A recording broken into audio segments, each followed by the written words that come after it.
Tingnan natin tong washing machine ko, no? Nawala ng power. Yan ang model niya, LSP780GP Whirlpool. No power. Support natin to. Wala. So, dead set siya. Tingnan natin, ha.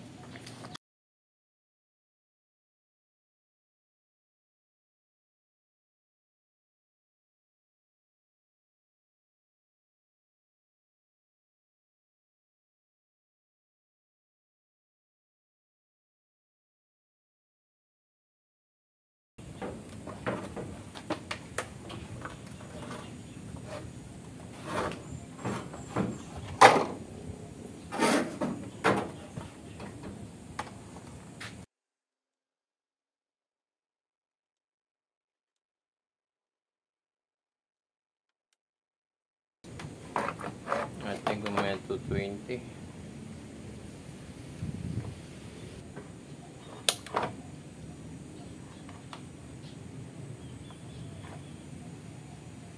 Okay, may supply, may 220.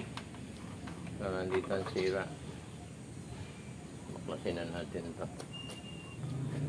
So guys, may supply siyang 220. So, nandito sa board. Tignan natin yung board, ha.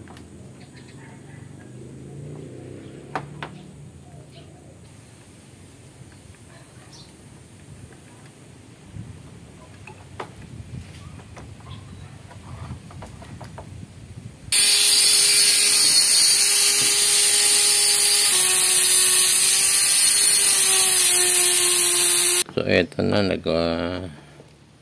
gin-grinder ko na siya ng mini grinder. Actually, ang binuksan ko lang etong mga nakatapat sa filter. Itong primary filter na capacitor na 300 volts. Then, supply na 12 volts and then 5 volts. Yan, dito yan. Plus dito sa relay, yan.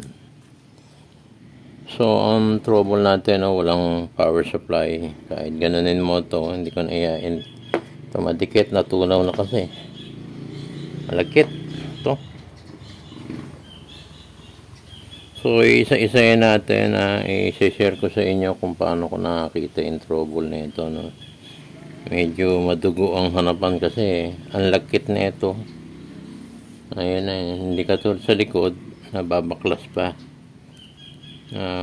Dito lang ang butas ko dati, nakatapat dito. Gumapang ng gumapang yung trouble na talagang bubuksan mo Kasi dito, kadalasan, pag nasira yung direct troubleshooting na, no? Ang switch na ito SMPS So ang laging bumabagsak dito yung oscillator. Ito, pag bumaksak ang oscillator, hindi magpa-function yung relay. May initial voltage lang siya sa una, itong varistor o thermistor ito, para ma-prime up yung voltage, yung primary, patakbo niya. So, pag may shorted, babaksak agad yan. Hindi na mag-activate protector. May protect siya. So, hindi ko muna siya, kadalasan, sino-short natin yung relay dito para lumabas yung 300 volts dito sa primary, no? And then, check upin natin. Pag walang 12 volts dito, lalagay natin ng supply direct. I-eliminate natin tong oscillator. Then, forward to, pag nagkaroon ng 12 to, panigurado may 5 volts to. So, ngayon, wala lahat kasi hindi ko pa siya ma-jumper tong relay dahil may nakita akong short. Actually, hindi mo makikita ang short. Gagamitan mo siya ng special tools na improvise or whatever. So, pag tinest mo itong 12 volts na ito, mataas. Hindi siya actually 12 volts. Hindi siya actually short. So, lalagay na natin sa times 10. Ito yan, no? Makikita nyo, no? Dito sa 12 volts na yan. Teka. Ano ba yun? Ito yung patungan pa. Yan. Guys, ito yung isang capacitor, no? Yan. Yun. So, negative, positive yan. Taas, oh. Dito rin, no? Negative, positive. Yan, both side mataas ang reading, pero hindi siya actually short. Dito rin sa kabila, ayan. Dito naman, pag positive, negative, okay. So, normal lang yung pag negative to positive, may resistance yan eh. Pero pag ni-reverse mo siya, yung positive, nilagay mo sa negative, dapat wala. So, itong normal, itong hindi, both side meron palo. So, tatansyahin mo ngayon yan kasi pag sinort mo itong relay na ito, baksak yan, madami, magkakalat pa yan. Pakita ko sa inyo yung actual test, no? Gamitan natin ng ito yung adapter ko, no? Mainit, no? Pahilahin natin. Kita na ba dito? Ito na, kita na yan. So, yan ang pinaka-tester ko ng short, no?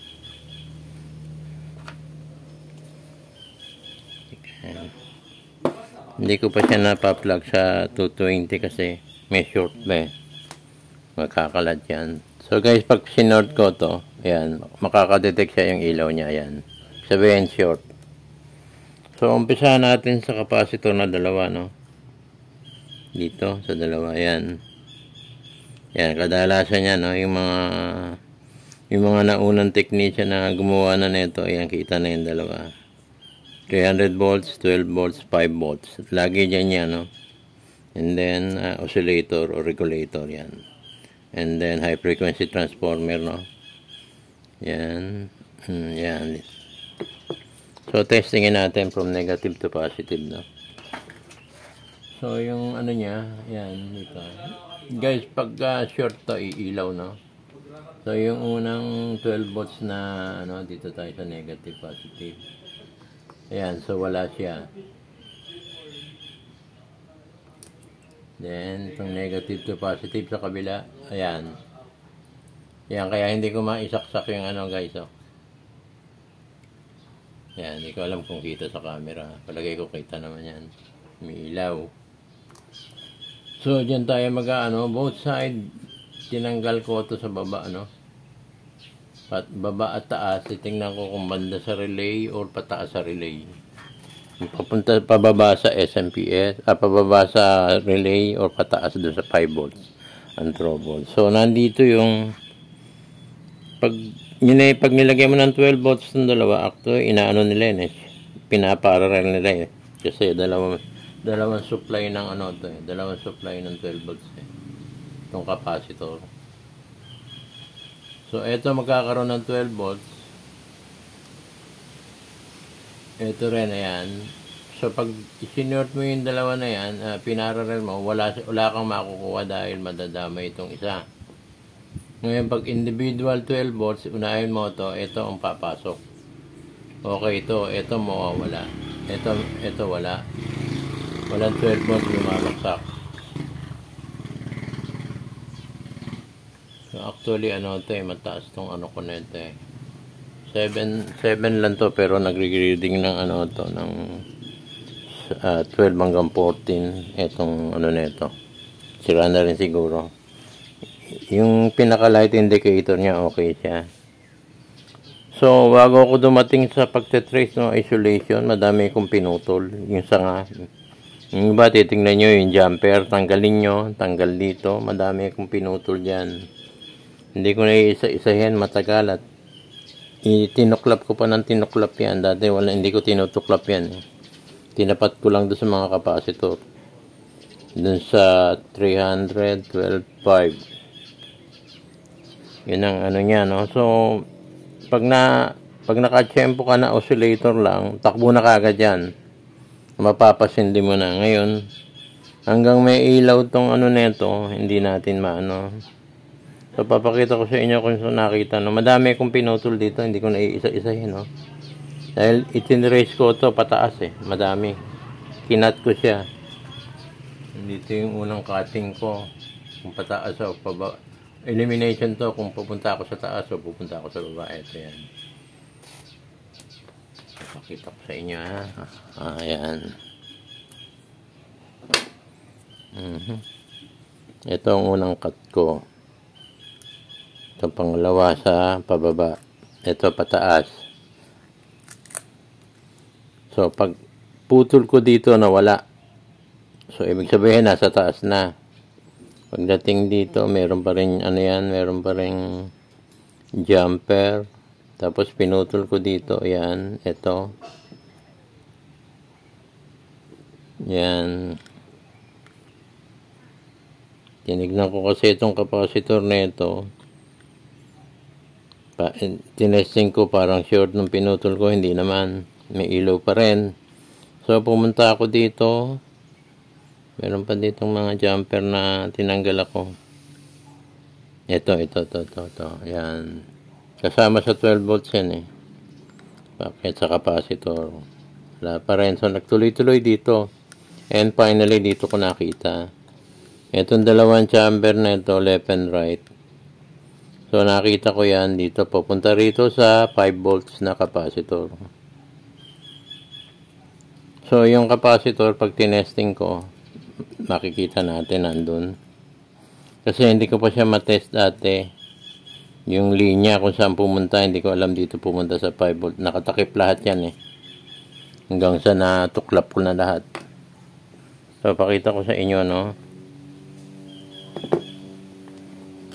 Yung jumper na yan,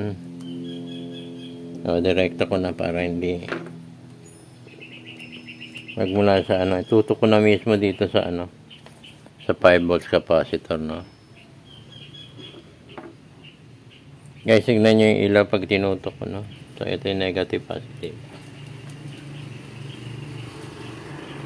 Yan, guys, may ilaw, o yan. Sabihin, short, nandito ang short. Sa pull dito, yan. Yan. So, in-eliminate ko yung short. Ito, tinanggal ko dito. Ito yung, ano niya, jumper. Hindi ko siya hininang, no. Ano ba yun? Yun. Doon pa tumapat. So, ito yun, no. Yan. Gutin ko, hindi. Yan. Yan, yung jumper na yan. Diyan nagmumula ang short. Papunta rito sa capacitor.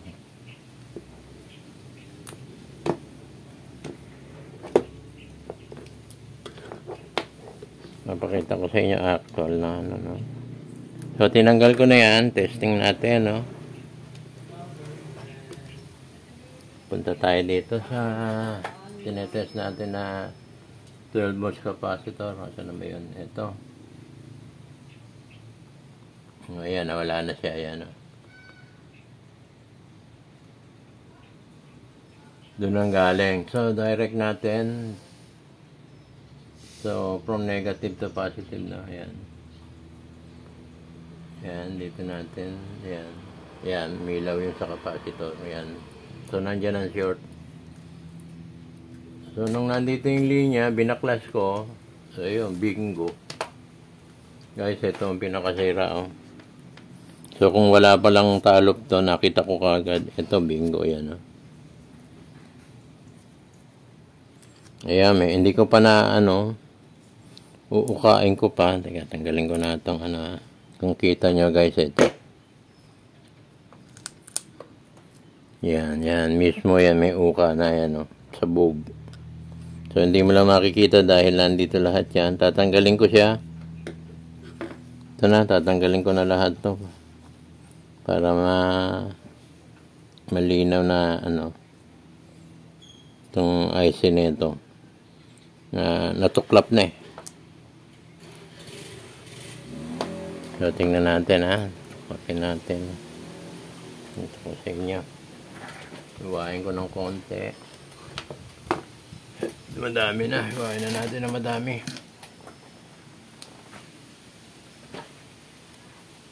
Dilim eh.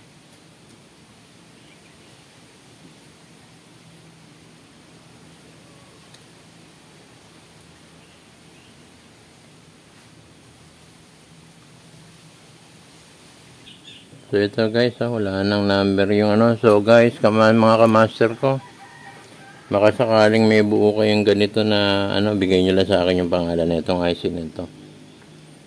Katabi ng C20. Yan, katabi ng C20 yung 5 volts niya dito. Yan, kita nyo naman yung ano ng ano yan. Itong model na ito, no? So, malamang nandito yan, yung pumunta dito. So, positive, papasok dito. Yung alam kong maganda pa yung ano ko eh. Yung maganda pa yung panghinang ko ng ano, o i-blow ko na lang. Total, sira na naman to. Blow natin. Wala na eh. Wala na. Biyak eh.